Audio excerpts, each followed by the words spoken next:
오랜 옛날 발가라는 인형술사 일족에 두 형제가 있었습니다. 형의 이름은 바이인, 그리고 동생의 이름은 바이진이었죠. 철이 들기도 전부터 인형을 만드는 법을 배우며 자라온 형제는 타고난 재능 덕에 어린 나이에도 불구하고 일족 내에서 가장 뛰어난 실력을 갖게 되었지만, 그럼에도 형제는 만족하지 않았습니다.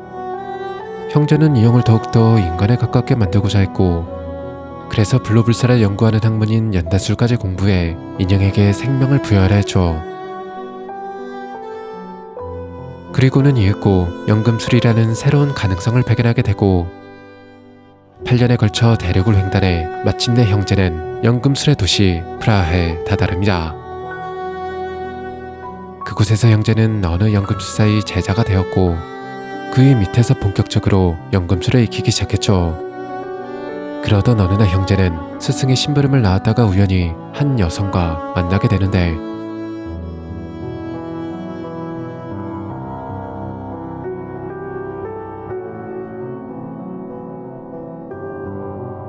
그녀의 이름은 브라시느. 카니발을 좋아한다고 말하는 그녀는 언제나 밝고 환한 미소로 웃는 아름다운 여성이었습니다.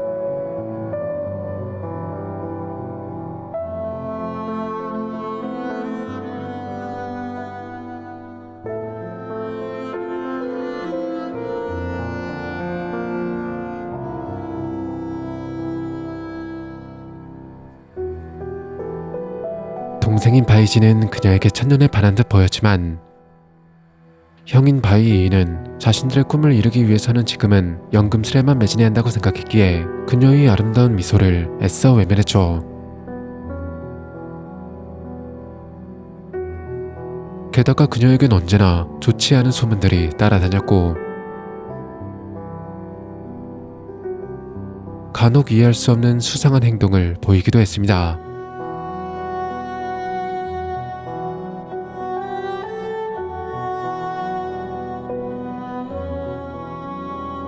그래서 이는 그녀와 거리를 두려 했지만,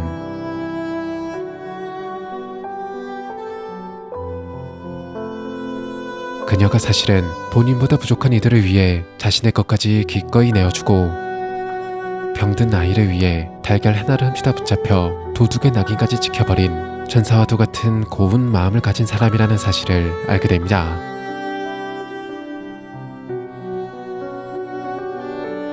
그녀의 모든 사정을 알게 된 후 바이시는 지금껏 오직 자기 자신의 꿈만을 달려온 자신에게 회의감을 느끼기 시작했고, 그래서 자신의 마음을 다잡고 조심으로 돌아가기 위해 오랜만에 다시 인형을 만들어 보았지만, 한번 흔들리기 시작한 마음을 붙잡을 순 없었고, 결국 이는 형제간의 갈등의 불씨가 되어버렸죠.ねえ兄さん、フランシーノは僕が最初に好きになったんじゃないか。それを横から撮るなんてダメだよ兄さん。 그렇게 형제의 사이는 조금 어색해져 버렸지만, 그럼에도 이는 자신의 마음을 더 이상 외면할 수 없었습니다.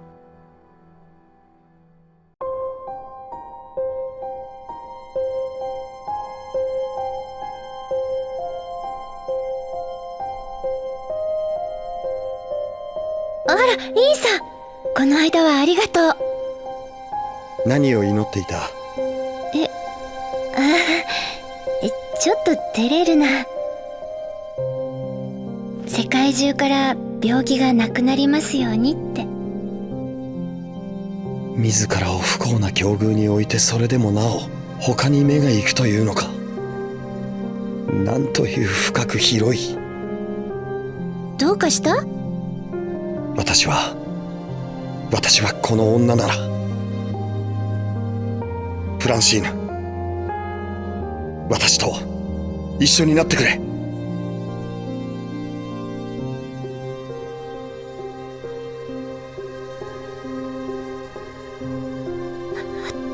私泥棒だったのよ。知ってる。構わん。私あの子たちを捨てられないから。私だって働く。なんとかみんなで食べていけるさ。錬金術の勉強。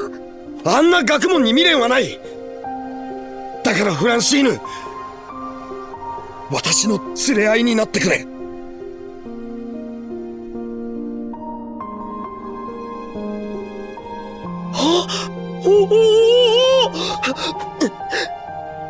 こんなものしかないが、今にもっといい指輪を買ってやる。いいえ、これがいい。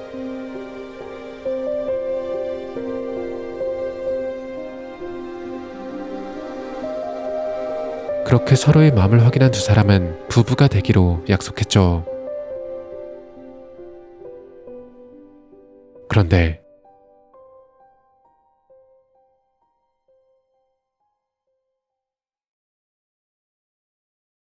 그날 밤 바이진이 사라졌습니다. 그리고 또 한 사람, 프란시느 또한 함께 사라져 버렸죠. 이는 프란시느와 동생을 찾아 전 세계를 헤매고 다녔고,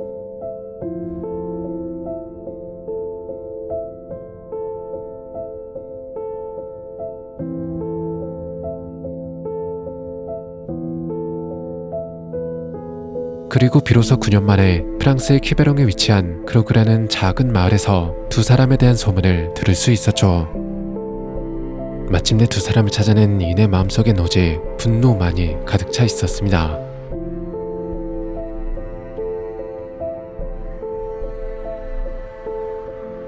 그러나 다시 만난 동생의 곁엔 프란시느는 보이지 않았고, 그 역시 어딘가 정신이 망가져 버린 듯 보였습니다. お前がフランシーヌを奪って逃げたんだろうが、俺は9年間も探したんだ。フランシーヌは僕の妻じゃないか。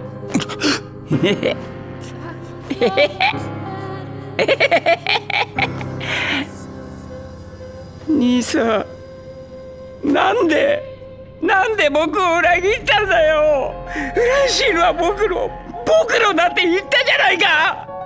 兄さんは好きじゃないようなことを言ってて、なのにフランシーヌを挙句の果てに取っちゃったじゃないか。シン、僕はね、あの日教会にいたんだよ。確かに私はお前の心を裏切った。いいんだよ兄さん。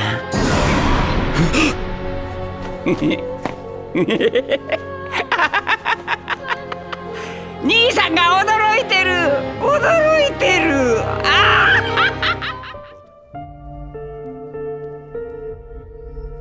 프란시느는 병에 걸려 작은 오두막에 강제로 격리돼 있었고, 바이진은 프란시느를 낫게 할 약을 만들기 위해 연금술에만 매달리고 있었습니다.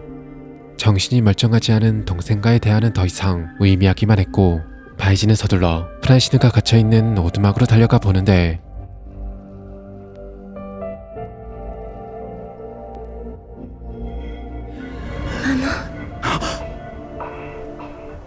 どなたか知りませんが、それ以上近寄らずお帰りなさい。そして口をすすいで手を洗ってくださいね。フランシーヌ、まさか。フランシーヌ、私だ、いいんだ。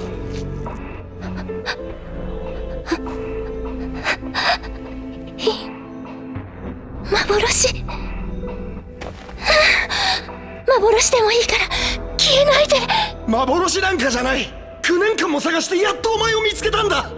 やっと。神様、感謝します。私の一番大切な方に会わせてくださって。 그러나 프란시느와의 재회의 기쁨도 잠시 그녀의 상태는 그리 좋지 못했습니다. 동생의 말대로 프란시느는 알 수 없는 전염병에 걸려 죽어가고 있었고, 본인 또한 이미 모든 걸 체념한 듯 보였죠. 하지만 이는 이대로 포기할 수 없었습니다. 그래서 동생의 집에 들어앉아 그녀의 병을 고치기 위한 연구를 하기 시작했죠.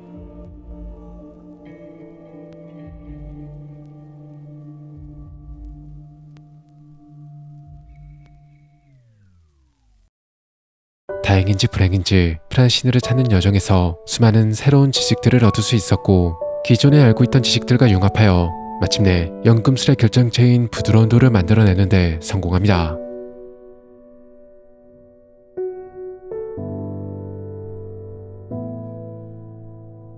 이는 서둘러 프란시느를 치료하기 위해 그녀에게 달려가는데 그녀가 있는 오두막에서 연기가 피어오르고 있었습니다.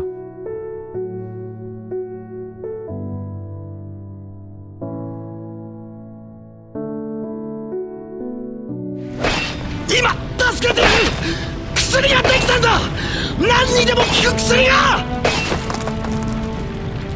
それならその薬はもっと必要な人たちにあげてね。髪フランシーヌ。私は9年もの間ジンと暮らしたの。その意味がわかりますよね。それはお前のせいじゃない。私はそんなことは気にしないぞ。私が神様に誓ったのはあなた。でも私はジンと共にいました。あなたがどんなに心を痛めているのかを知りながら、その9年間はもう消すことはできません。何を言ってるんだ。やめてくれ。あのカーニバルを覚えてる？楽しかったわね。インさん、ありがとう。出会ってくれてありがとう。言葉をくれてありがとう。たくさん笑わせてくれてありがとう。愛してくれて。いくらこんなに辛いなんて。よーし、今度はインさんを嫌っちゃおう。生意気で冷たくて心なんて絶対に開かないよ。だからいつかまた私と出会ってね。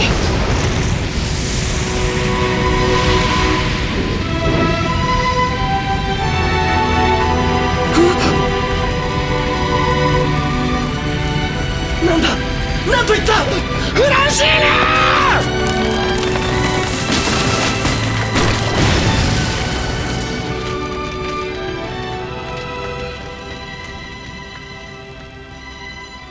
그렇게 프란시느는 뜨거운 화염과 함께 사라져 버렸습니다.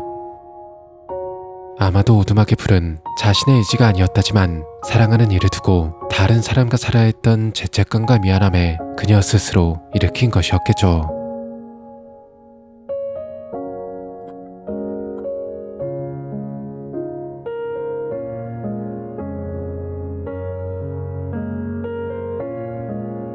お前も作ったのか。フランシーヌは一度も僕を愛してくれなかった。兄さんは僕の欲しいもの全部を初めから手に入れてたんだ。違うさ。なぜ彼女がお前から逃げようとしなかったと思う。フランシーヌの心はお前にも注がれていた。お前が気づかなかっただけだ。 이후 이는 정처 없이 세상을 떠돌기 시작했습니다. 잠시라도 멈춰섰다간 프란시느가 죽어버린 그날의 기억이 그를 덮쳐왔기에 무엇이든 하지 않고서는 절대 견딜 수가 없었죠. 그렇게 이는 을사로 활동하며 전 세계를 떠돌다 동쪽의 작은 섬나라에 잠시 머무르게 되었고 그곳에서 쇼지로라는 소년과 만나게 됩니다. 우연한 사건으로 그를 자신의 제자로 받아들였고 이는 쇼지로에게 이술과 자신이 알고 있는 모든 지식들을 전부 가르쳤습니다. 그리고는 이윽고 그동안 그 누구에게도 털어놓지 못했던 자신의 이야기까지 들려주게 되었죠.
그렇게 이는 쇼지로에게 의학뿐만 아니라 인형을 만드는 법까지 전수하게 되었고, 쇼지로와 함께 있는 동안 어린 시절 동생과 함께 꿈을 키웠던 그때의 그 시절로 되돌아간 듯 느껴졌습니다. 한편 쇼지로에겐 사실 형이 한 명 있었는데, 그 형이 나라의 의학 기술을 증진시키기 위한 목적으로 금지된 도서를 약학지식과 교환해 해외로 반출해버렸고, 결국 체포되어 모진 고문과 치조를 당하다 그만 사망하고 맙니다.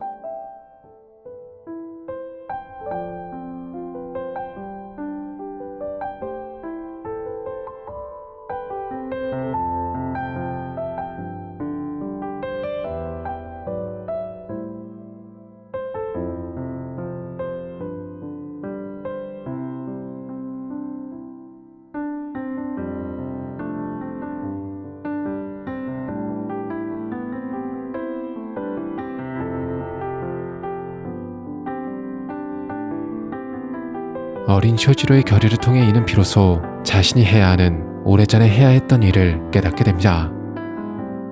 바로 프란시네의 죽음을 더 이상 외면하지 않는 것이었죠. 그래서 이는 다시 그때의 그 유채꽃 밭으로 되돌아가기로 결심합니다. 그렇게 이는 29년 만에 프란시네가 죽었던 클로그 마을로 되돌아왔습니다.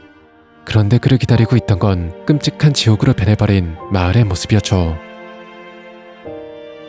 이는 마을의 생존자를 찾아 오래전 자신이 만들어낸 부드러운 돌로 만든 생명의 물로 그녀를 치유했고, 그녀로부터 마을에 무슨 일이 있었던 건지 듣게 되는데, 프란시네가 죽은 뒤 지는 프란시네를 닮은 인형을 만들어냈고, 마을 사람들에게 복수하기 위해 사람들을 학살하고 조나 병을 퍼뜨렸다고 합니다.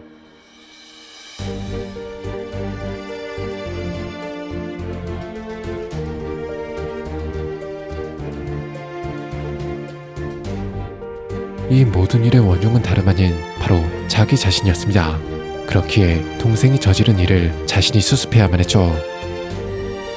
그러나 현재 너무 늙어 노쇠해버린 자신에겐 쌓을 수 있는 힘도 시간도 남아있지 않았고, 그래서 하는 수 없이 인형에게 당한 사람들의 복수심을 이용하기로 합니다.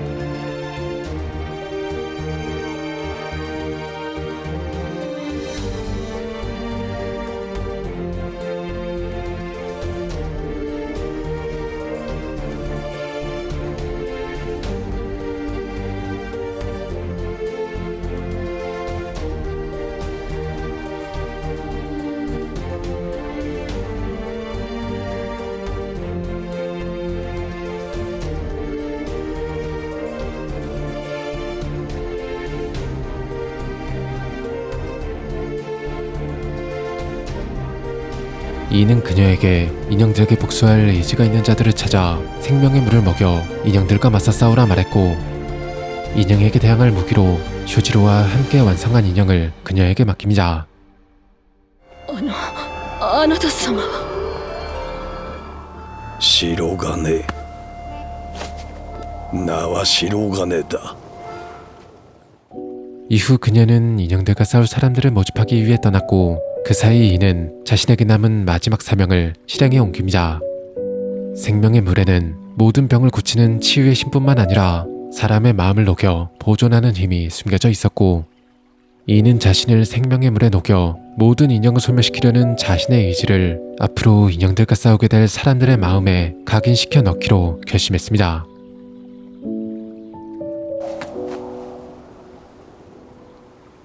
프란시ーヌ、待たせたな。一人で地獄は寂しいだろう。